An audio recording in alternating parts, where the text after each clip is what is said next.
Estoy casada desde hace 17 años y nunca he discutido con mi esposo. Algunos dirán, ideal, armonía, tranquilidad. Pero tal vez simplemente ya no decimos nada importante. Se llama Julio. Es conductor de autobús escolar, trabaja entre semana y a veces sustituye a alguien los fines de semana. Siempre lleva café caliente en el termo, el teléfono cargado y una chaqueta de repuesto en el coche. Le gusta el orden en todo, en los papeles, en los horarios, en las palabras. Vivimos en un apartamento de 2 habitaciones encima de una farmacia, en el que nada ha cambiado desde hace muchos años, el mismo sofá, las mismas paredes blancas, el mismo hábito de no encender la luz en el pasillo cuando uno se despierta de noche. Yo trabajo en una tienda de artículos textiles para el hogar. Todo está ordenado allí, los estantes están alineados, los colores agrupados, cada cojín tiene su etiqueta y cada toalla, su gancho. Por la mañana limpio el cristal del escaparate, me pongo un suéter liso, reviso el inventario y abro la puerta. La gente entra, pide algo, que no sea llamativo, pregunta si hay ofertas, y a veces quiere hablar más de lo que haría falta para comprar. Yo escucho. Sonrío. Digo, buenos días, y, hasta luego. Todo correcto. Pero, desde hace tiempo, ya no es auténtico, casi siempre guardo silencio. No porque me sienta bien, sino porque me da igual. No tenemos peleas, gritos, roces. No aclaramos nada ni nos tocamos, porque ya nada duele, no porque haya sanado, sino porque ya nada se mueve. Todo está quieto. Como agua en un recipiente. De vidrio cerrado, parece limpia, pero hace tiempo que no es potable. A menudo me despierto en medio de la noche. Todo está en silencio, los vecinos, o están peleando o tienen la televisión encendida, en nuestra casa, nada. En la cama, Julio respira con regularidad, como un mecanismo de reloj, y esa regularidad me irrita más que cualquier emoción podría hacerlo. Me quedo acostada pensando siempre en la misma idea, que se volvió tan habitual como el cepillo de dientes o las llaves en el bolsillo. ¿Es esto todo? ¿Es esta la vida que debía vivir? ¿Es esta la estabilidad que quise construir? ¿Qué queda de mí, además de una sonrisa en el trabajo y una lista de compras en el refrigerador? No sé cuándo exactamente desapareció la sensación de expectativa, no recuerdo el momento en que las mañanas dejaron de tener sentido y las noches, siquiera un atisbo de calidez.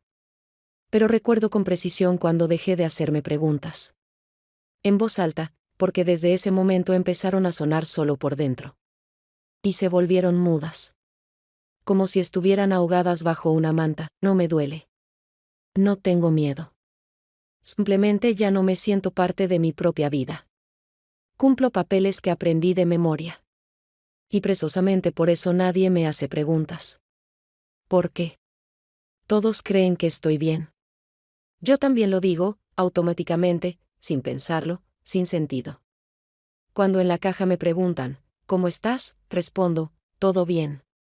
Cuando Julio me pregunta si todo está bien, digo, todo bien. Esas palabras suenan como una contraseña que ya no abre nada. Pero sigo repitiéndolas, porque parece que ya no me quedan otras. Un viernes desperté con la idea de que el día sería igual que ayer y no mejor que mañana. Afuera seguía esa calma nublada y cálida, y las habitaciones olían a aire estancado, que hacía mucho no era refrescado por nada vivo. Julio se había ido al trabajo antes de que yo despertara. En la mesa quedó su taza, una bolsa gris con pan y una nota breve diciendo que se habían acabado los huevos. Me preparé sin apuro, me puse lo primero que encontré, recogí el cabello en un moño bajo y salí al supermercado sin esperar nada de esa salida, salvo que me ayudara a llenar al menos media hora de vacío. En el supermercado, como siempre, había ruido, apretujones y previsibilidad. Niños tironeaban de sus madres, alguien discutía por el precio de una sandía, la cajera pedía a los clientes que no se demoraran. Tomé el carrito en silencio. Elegí el pan, recorrí algunos pasillos, y me detuve frente a la sección de huevos, intentando encontrar una bandeja entera entre las que ya estaban agrietadas. En ese momento sentí un roce en el codo, no fue fuerte, pero sí preciso. No accidental, sino uno que me hizo girar incluso antes de que alguien dijera algo. ¿Clara? ¿Eres tú? Sonó una voz que emergió como del pasado, uno que hacía tiempo no visitaba ni con el pensamiento. Frente a mí estaba Fernando, el esposo de Lucía, esa misma Lucía con quien solíamos pasar noches entre amigos, reírnos de tonterías, hablar de las relaciones de otros y hacer planes que no sobrevivieron ni un año real. Se veía diferente a como lo recordaba, más serio, con ojos cansados, pero no apagados, ojos en los que aún quedaba espacio para la atención. Olía a café, no a perfume, no a chicle, sino a café negro, fuerte, y por alguna razón eso me pareció muy concreto, algo que el cuerpo puede reconocer con facilidad. Te reconocí enseguida, aunque han pasado muchos años, dijo. Sonriendo sin alarde, tranquilo, sin artificio. Recuerdo como una vez me ganaste en futbolín en casa de Lucía, estuve 3 días sin aceptar bromas, sonreí, no porque recordara aquella noche, sino porque algo dentro de mí respondió. Al simple hecho de que alguien me recordara, me reconociera, me hablara como si yo tuviera valor no solo como vendedora o esposa. Su voz era firme, relajada, sin intenciones ocultas, y justo por eso se sentía sinceramente inesperada. Intercambiamos algunas frases, sobre la ciudad, el clima, sobre Lucía, que seguía trabajando en la escuela, pero yo no escuchaba ni la mitad de lo que decía, porque algo en mi interior empezó a latir de una forma que no latía desde hacía mucho. El corazón me latía más rápido, y sentí como las palmas de mis manos se humedecían, como si mi cuerpo reaccionara a algo mucho más importante que una simple conversación sobre huevos. Su mirada permanecía sobre mí más tiempo del habitual. Entre conocidos, y yo no la evitaba, no me aparté, no fingí estar ocupada, no busqué excusas para interrumpir ese instante lleno de atención. No era una situación de coqueteo, ni un gesto de seducción, pero su tensión era tan palpable que el espacio a nuestro alrededor se redujo a 2 cuerpos, 2 voces, y una palabra más que no dijimos. Cuando finalmente se fue, me quedé de pie, con la bandeja de huevos en las manos, como si algo importante se hubiera movido, no en la vida en general, sino dentro de mi cuerpo. Sentí con claridad cómo había cambiado el ritmo de mi respiración, cómo la piel se volvió más sensible al aire, cómo el ruido del supermercado dejó de irritar y se convirtió simplemente en fondo. No fue flirteo ni fantasía. Fue algo mucho más simple, la primera prueba real de que aún estoy viva. En casa acomodé las compras en silencio, colgué la chaqueta, entré al baño, abrí la ducha y no me lavé de inmediato, solo estuve ahí, apoyando las manos contra la pared, dejando que el agua corriera por mis hombros. Intentaba ordenar mis pensamientos, pero ninguno era claro, porque todo dentro de mí aún se sostenía en la sensación, no en la lógica. Y eso fue lo que más me asustó, no el hecho del encuentro, sino que yo empezaba a reaccionar. Al día siguiente de ese encuentro casual, cuando ya casi me había convencido de que no había pasado nada, recibí un mensaje. No por la noche, no con un saludo, ni con precaución, solo una frase que de inmediato provocó esa misma presión en el pecho que sentí con el roce en el codo el día anterior. Es difícil no verte. Lucía te vio la semana pasada en la calle, no se cruzaron, pero luego dijo que te veías diferente. Y estoy de acuerdo.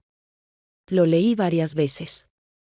Lucía y yo hacía mucho que no hablábamos, nuestras vidas se separaron poco a poco, sin peleas. Sin palabras, simplemente la vida nos llevó por caminos distintos y cada una lo aceptó como algo natural. Ni siquiera recordé de inmediato cómo era su casa, aunque antes la visitaba cada semana.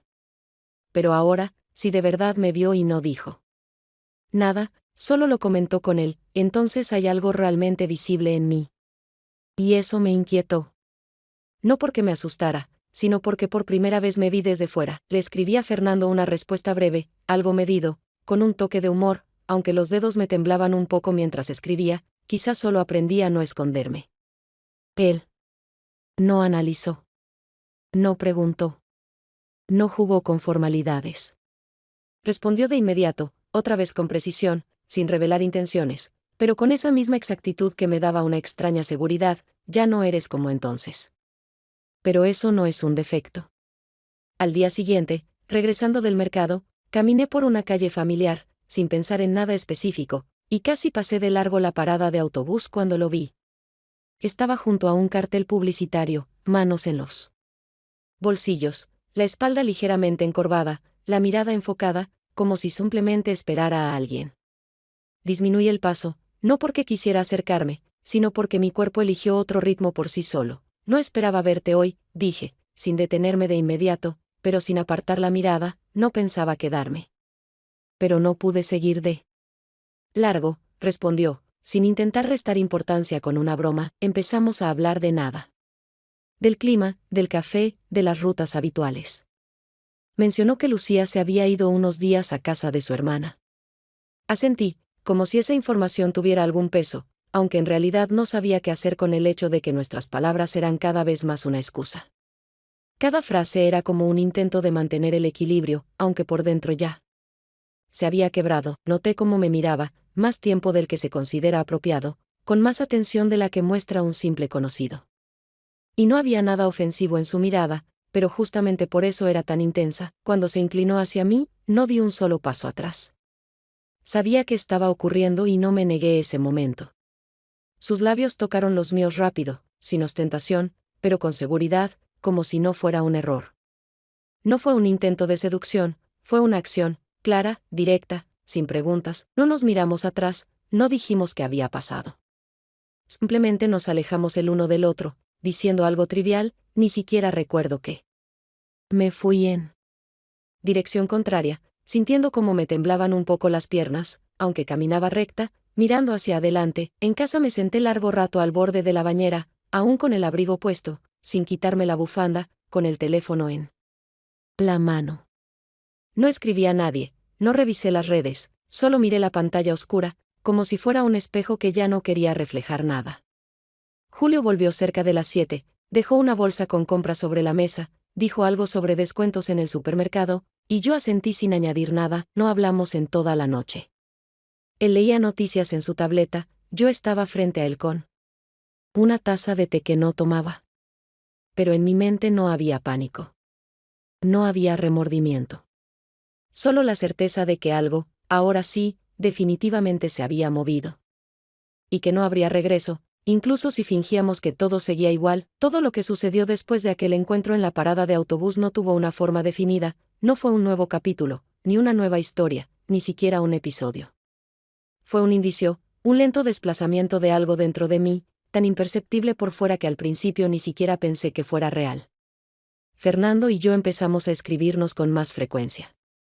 Los mensajes no eran ni atrevidos ni íntimos, pero contenían eso que hacía mucho faltaba en mis conversaciones diarias, una presencia viva, no por deber, sino por elección. Él preguntaba cosas pequeñas, si aún me gustaban las peras como antes, si tenía en casa alguna planta que crece, con terquedad, a pesar de todo, si recordaba el olor del pegamento en el gimnasio de la escuela antes de las ferias. Sus frases no exigían respuestas, pero yo respondía igual, porque no podía evitarlo. En esos mensajes no había ni una palabra sobre amor, pero cada vez que los leía, me resultaba más difícil no preguntarme, ¿y si esto, en realidad, es el comienzo de algo? Una noche, ya tarde, me escribió, no sé qué hay entre nosotros. Pero cuando estás cerca, todo me resulta más fácil. Incluso si no hablamos.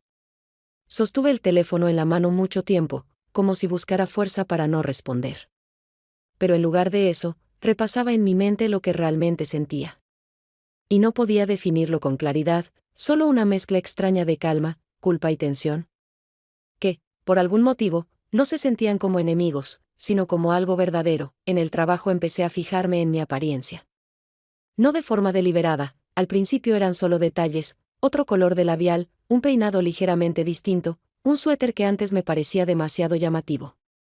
No era para gustarle a nadie, era una necesidad de no diluirme en los colores de fondo de la vida. Pero un día, una clienta que nunca antes me había prestado atención, de repente dijo, su cara es como la de alguien que se despertó después de un sueño muy largo. Es agradable verla, no supe qué responder. Sonreí, asentí. Pero sus palabras se quedaron en mi mente por mucho tiempo. Porque coincidían con lo que sentía por dentro, como si de verdad me hubiera despertado, pero aún no entendiera dónde estoy. En casa todo seguía tranquilo, parejo, sin conflictos. Y fue esa misma estabilidad la que comenzó a pesar más que cualquier pelea podría hacerlo. Observaba a Julio, era atento, cortés, cuidadoso. Preguntaba sinceramente cómo me sentía, preparaba la cena, traía noticias, hablaba de los cambios en el horario de los autobuses, pero en toda esa atención ya no me sentía parte de su vida, más bien, como un objeto que había que mantener en equilibrio. Una noche, mientras preparábamos la cena juntos, se detuvo por unos segundos, sosteniendo una cuchara para la salsa, y dijo en voz baja, ¿estás bien? Me desperté varias veces en la noche, no estabas en la cama. Solo estabas parada en la cocina, con el teléfono en la mano, no supe cómo reaccionar. Dije que estaba un poco cansada, que necesitaba descansar, tal vez salir un día. Pero él no me creyó. Lo vi en sus ojos. No era alguien que celara con facilidad o dramatizara, pero en su silencio había una pregunta que yo no podía responder, no porque no quisiera, sino porque no tenía con qué. Esa noche, cuando ya dormía, salí a la cocina, me serví un vaso de agua y me senté a la mesa. El teléfono estaba al lado. Lo miré durante varios minutos, luego lo desbloqueé y abrí el chat con Fernando. Había solo un mensaje, lo había escrito más temprano esa misma noche: lo que está pasando, no está bien. Pero temo que ya no puedo estar sin esto. Leí esas palabras y entendí, no se trataba del amor, ni de una relación. Se trataba de falta de aire. Y cuando alguien se está ahogando durante mucho tiempo, se aferra a cualquier rendija, aunque sepa que a través de ella podría caer. Al día siguiente, durante la calma habitual de la tarde en la tienda, ese momento en que la mayoría está en el trabajo o en casa, y solo unos pocos clientes entran rápido, en silencio, sabiendo exactamente lo que buscan, yo estaba acomodando un nuevo lote de toallas. Ni siquiera había terminado de desembalarlas cuando escuché la puerta abrirse y detrás de mí resonaron pasos conocidos, lentos, seguros, un poco suaves. Me giré, y por un instante me quedé inmóvil. Lucía estaba de pie junto a la entrada, sin hacer ningún gesto de más. Su abrigo abrochado hasta el cuello, el cabello recogido con cuidado, pero su rostro hablaba más que todo su aspecto. No sonreía, no alzaba las cejas, pero tampoco se veía hostil. Era esa neutralidad especial que solo aparece cuando alguien aún no ha decidido si va a perdonarte, o simplemente a borrarte para siempre. Hola, dijo, como si nos hubiéramos visto hace 2 días, no hace varios años, asentí, intentando recomponerme rápido y no mostrar el desconcierto interior. No hablábamos desde hacía mucho, desde que nuestras vidas comenzaron a alejarse lentamente en direcciones distintas, sin conflicto, sin pelea, simplemente de forma natural, como suele pasar con aquellos que ya no se cruzan ni por casualidad. No pensé que vendrías, dije, enderezando las toallas, aunque ya estaban bien puestas. Has cambiado. Pasé por aquí, recordé que trabajabas en esta tienda. Y pensé que podía entrar, respondió con ese tono controlado que decía más por lo que callaba que por lo que expresaba. Acabo de colocar la nueva partida. Puedes mirar si quieres, le ofrecí, intentando sonar neutra. Se acercó, tomó una de las toallas, pasó los dedos lentamente por la tela sin quitarme la vista de encima. Yo esperaba que preguntara algo, sobre calidad, tamaños, composición, pero en vez de eso dijo: siempre fuiste muy ordenada. En todo. Incluso cuando tratabas de ocultar que algo estaba pasando, las dos sabíamos que ya no estábamos hablando de objetos. Su voz seguía tranquila, pero entre las palabras se sentía un cansancio sordo, no rabia, no resentimiento, sino una necesidad agotada de explicaciones. Miró la toalla en sus manos, la dobló despacio y la volvió a colocar. Sabes, siempre creí que si algo ocurría entre personas conocidas, se notaría en los ojos, dijo, mirando hacia un lado. Pero a veces, no te da tiempo. Quise decir algo, lo que fuera, para reducir esa incomodidad entre nosotras. Pero ninguna frase parecía adecuada. Ni siquiera estaba segura de que quisiera respuestas. Ella sabía. Y eso bastaba, Lucía. Empecé, pero me interrumpió, no con rudeza, sino con calma. No hace falta. No vine a gritar. Ni a pedir explicaciones. Solo quería verte. Ver cómo te ves ahora. Y cómo llevas esto. Me miró directo a los ojos, y yo no supe qué responder. Su mirada no era de desprecio, pero tampoco quedaba en ella la confianza de antes. No era juicio, era el reconocimiento vacío de que todo lo que alguna vez nos unió ya no existe. Se dio vuelta y se fue, sin llevarse nada. La puerta se cerró tras ella suavemente, pero el sonido fue tan claro que no pude olvidarlo. Me quedé de pie junto al estante, sintiendo cómo la tensión en el cuerpo se volvía física. En los dedos, en la mandíbula, en el pecho. No dijo nada que pudiera rebatirse. Pero así es como se ve el momento después del cual ya no hay regreso. No quise volver a casa enseguida. Caminé por el malecón, sin buscar a nadie, sin esperar ver un rostro conocido. Pero Fernando estaba sentado en la misma banca de antes. No se sorprendió al verme. Nos sentamos uno junto al otro, y comprendí que ese silencio ya nos salvaba. No hablamos de nada, porque ninguno quería tratar de entender que podía aún salvarse. Su mano apenas rozó la mía, y permití ese contacto, porque era el único momento en el que aún no había mentira. En casa, Julio me sirvió la cena en silencio. No cruzamos una sola palabra. Yo sabía que él lo había sentido todo, aunque no dijera nada.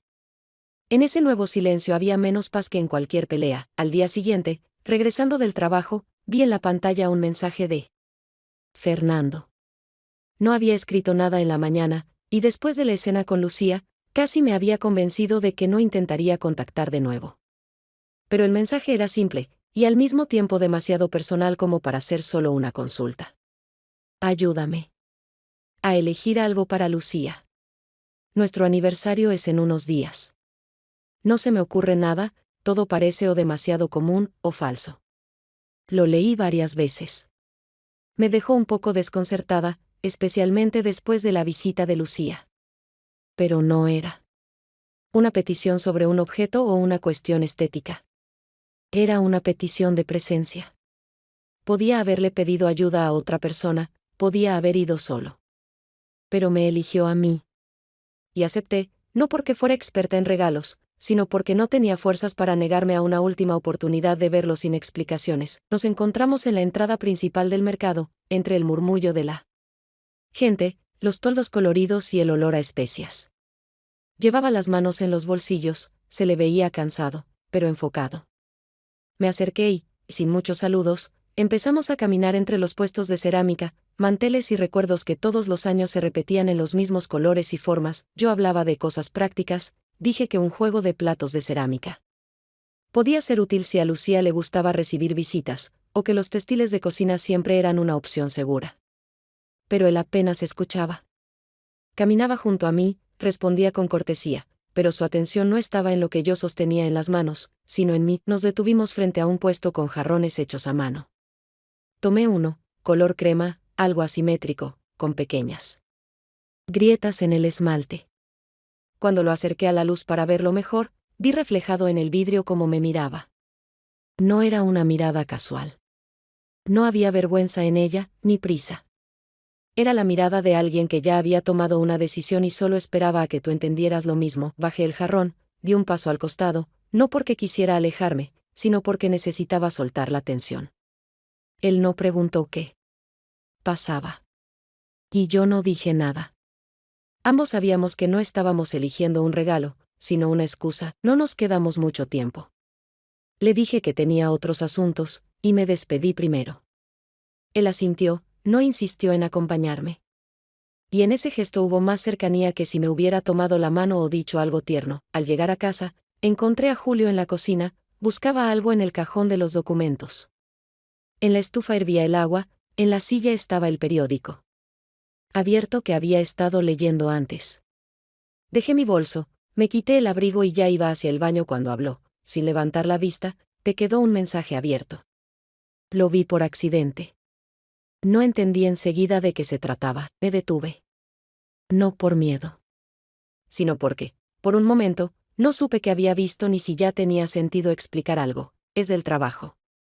Solo un conocido, respondí, sin tratar de sonar convincente. Finalmente me miró. La mirada era directa, pero sin reproche. Me miraba como quien no busca la verdad, porque ya la sabe, sino que quiere ver hasta dónde estás dispuesta a seguir fingiendo que todo sigue igual. ¿Es el que encontraste por casualidad en el supermercado? No respondí. Por primera vez en mucho tiempo, entre nosotros surgió una conversación que no podía posponerse. Pero igual di un paso atrás, no físico, sino interno. Tomé una toalla del respaldo de la silla, como si fuera a secar algo, y no levanté los ojos. Él no insistió. Volvió a sus papeles, cerró el cajón, apagó la estufa y dijo, si alguna vez quieres decirme algo, dímelo sin explicaciones. Puedo soportar todo, menos el silencio. Esas palabras no fueron una amenaza. Pero fueron una condición clara. Y entendí que el silencio ya no salva. Empieza a destruir. Y que a partir de ahora, ambos lo sabíamos, cada nuevo día de silencio sería una respuesta, incluso si fingíamos que nada había pasado. Durante los días siguientes, cada mañana me encontraba estirando la mano hacia el teléfono como por costumbre, una que aún no se había vuelto obsesiva, pero que ya no era neutral. El último mensaje de Fernando había sido: después. Te escribo, y por alguna razón seguía esperando una continuación, aunque sabía bien, después no siempre significa pronto, y a veces significa nunca. Su silencio era tranquilo, sin dramatismos, pero en él se sentía un cambio de rumbo. Tampoco recibí ningún mensaje de Lucía, aunque formalmente no era extraño, después de lo que ocurrió, y considerando que ya casi no hablábamos, solo intercambiábamos frases secas 1 o 2 veces al año. Pero ahora no había nada. No una reacción brusca, no una queja. Solo ausencia. Firme. Silenciosa. Como la de quienes saben callar sin gestos innecesarios. No podía decir que dolía. Pero ese silencio, el de ella, no el de Fernando, fue la prueba definitiva de que todo lo que alguna vez tuvimos, ya se había terminado. Simplemente ahora dejé de fingir que no lo notaba. Fernando desapareció de otra forma. Contestaba de vez en cuando, con frases breves, sin esas pausas conocidas donde solía haber una sonrisa o una pregunta. Sus palabras se volvieron cautelosas. Y cada vez que yo intentaba tocar algo más profundo, respondía con demora o no volvía al tema. Yo no preguntaba directamente, porque no quería escuchar lo que ya presentía, que se estaba alejando no de golpe, sino con lentitud, como si quisiera saber si yo soportaría su ausencia. Durante ese mismo periodo, Julio empezó a comportarse diferente, no de forma repentina ni evidente, pero lo suficiente como para que yo entendiera que intentaba retener algo que ya se le escapaba. Comenzó a dejar el termo con café junto a mis llaves, a veces compraba mis galletas favoritas, esas que antes ni notaba en el supermercado. Una vez trajo flores sin motivo y solo las puso en un vaso, sin hacer de ello una escena. Veía cómo me observaba en silencio mientras me secaba el cabello o me vestía, y sentía que intentaba descifrar qué fue lo que se quebró. Pero al mismo tiempo sabía, por muchos gestos que hiciera ahora, eso ya no podía devolverme a donde los dos vivíamos en automático, creyendo que la calma era lo mismo que la presencia. No quería discutir con él, pero tampoco podía hablar con sinceridad. Hablábamos de lo cotidiano, a veces comentábamos pequeños detalles de su trabajo, bromeábamos sobre los vecinos que otra vez olvidaron cerrar la ventana del balcón. Pero entre las palabras quedaba un enorme espacio sin llenar, donde ninguno de los dos se atrevía a hacer la pregunta más importante. Una noche no podía dormir. Me di vueltas en la cama y, sin querer, pensé: ¿cuánto tiempo se puede vivir al lado de alguien sin tocarlo ni con el cuerpo ni con las palabras, fingiendo que eso es suficiente? Me levanté, fui a la cocina, encendí la lámpara de noche y me senté con una taza de agua entre las manos. Julio se acercó, se sentó enfrente, pero no dijo nada. Estuvimos así sentados unos 10 minutos. Luego dijo simplemente: no sé qué nos pasó. Pero yo sigo aquí. Si eso aún significa algo para ti, no respondí. No porque no tuviera que decir, sino porque no podía darle lo que él esperaba. En ese momento entendí que por dentro ya no estaba a su lado. Estaba en medio. Y ese es el lugar más difícil en el que se puede estar, cuando aún no estás con nadie, pero ya no estás con quien tienes al lado. Todo lo que todavía podía llamar habitual fue perdiendo forma. Poco a poco. Los días pasaban uno tras otro, pero ninguno tenía base, y hasta el trabajo, que antes me salvaba con su previsibilidad, ya no ayudaba a sostenerme. Lucía no volvió a aparecer por la tienda, no escribió, aunque incluso en los peores momentos solía hacer saber que estaba. Esta vez fue una ausencia total, como si alguien hubiese cortado una parte de mi vida diaria sin dejar ni una nota de despedida. Fernando no desapareció de golpe, solo escribía cada vez menos, y cada mensaje sonaba más contenido. El último lo envió pasada la medianoche, cuando yo ya casi dormía, pero por reflejo tomé el teléfono, porque algo en mí todavía esperaba contacto. El mensaje era breve, pero esta vez, inequívoco. Lucía lo siente. Lo veo en cómo me mira cuando me quedo callado. No puedo hacerle daño. Esto no está bien. Tal vez lo mejor sea que paremos.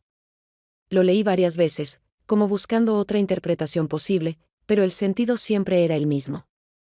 No era un estallido emocional, ni una decisión desesperada, era una línea silenciosa pero clara que él trazaba, intentando hacerlo correcto. Pero en ese correcto ya no había lugar para mí, no respondí.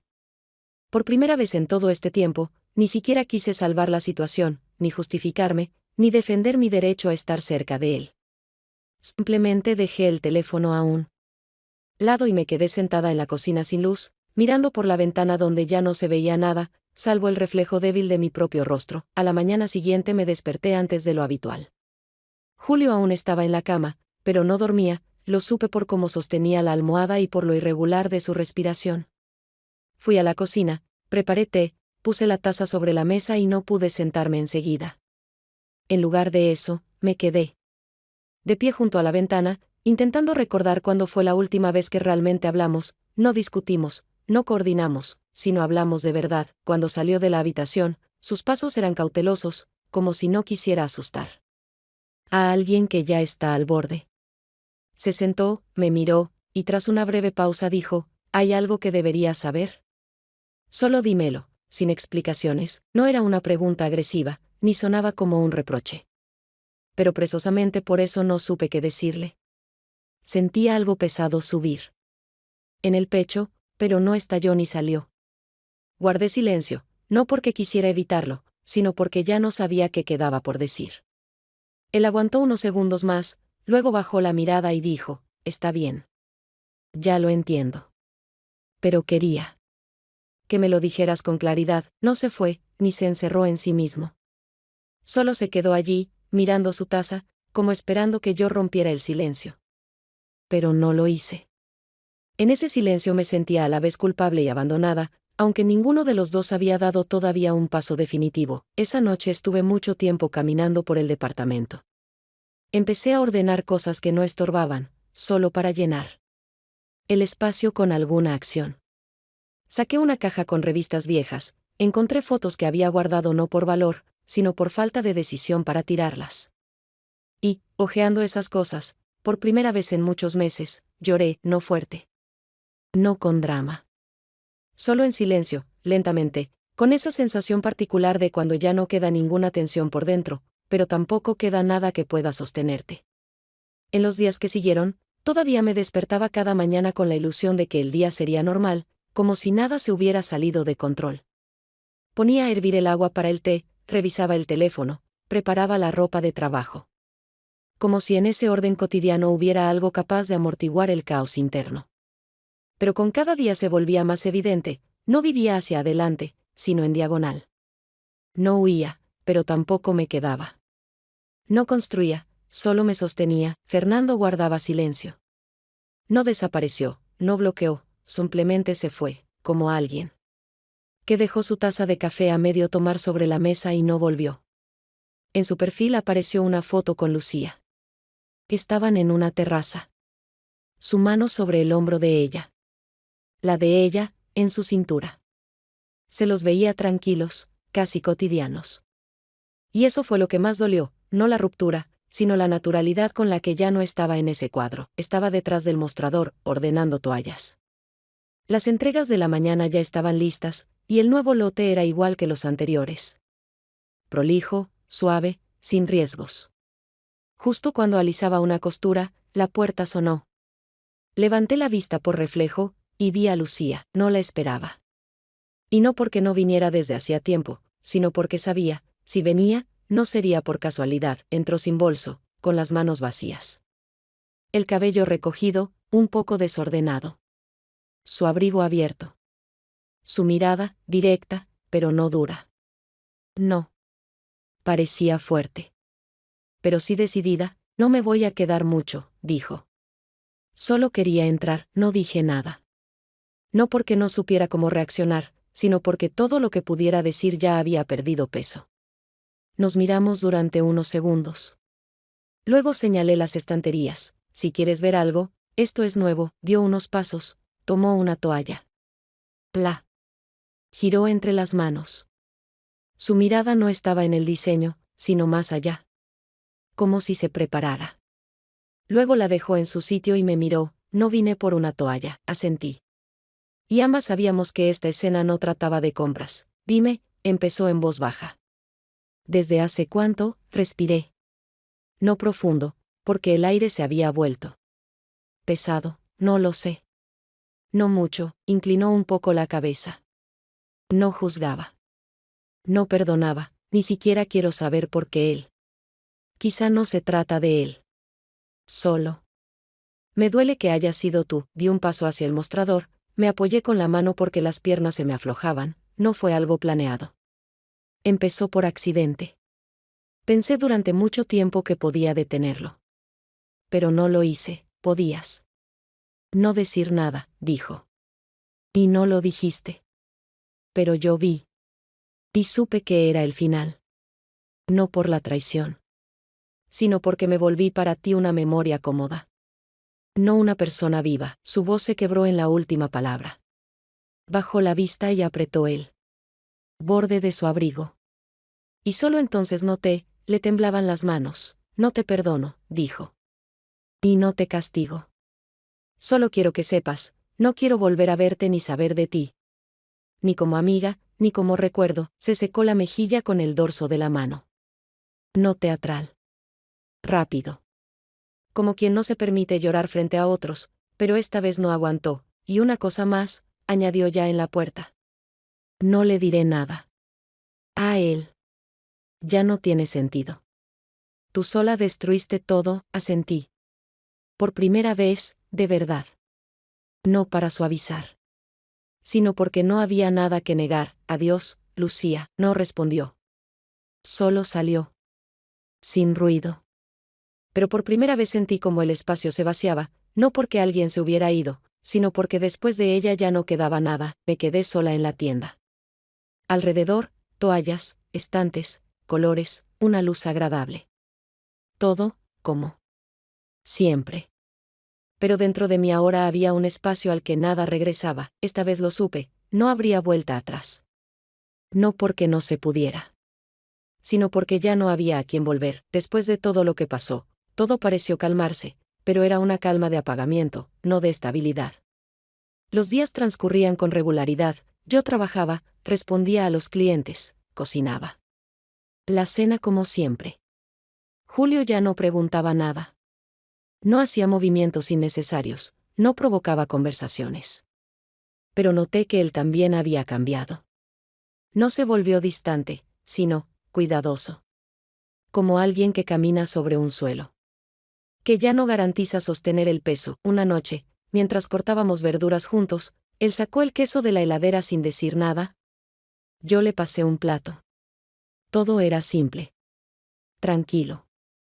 Y entonces, no aguanté más, hace tiempo que quiero decir algo, empecé en voz baja.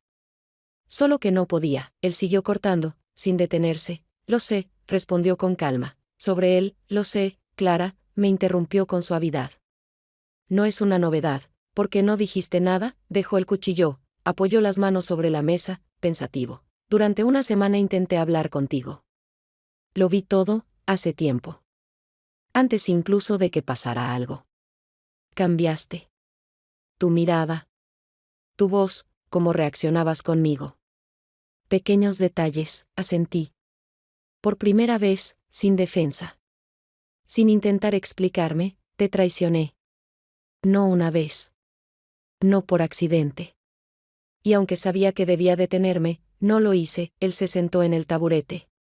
Me miró directamente. Sus ojos no eran de enojo, sino más bien agotados. ¿Sabes? No dijiste nada que no supiera.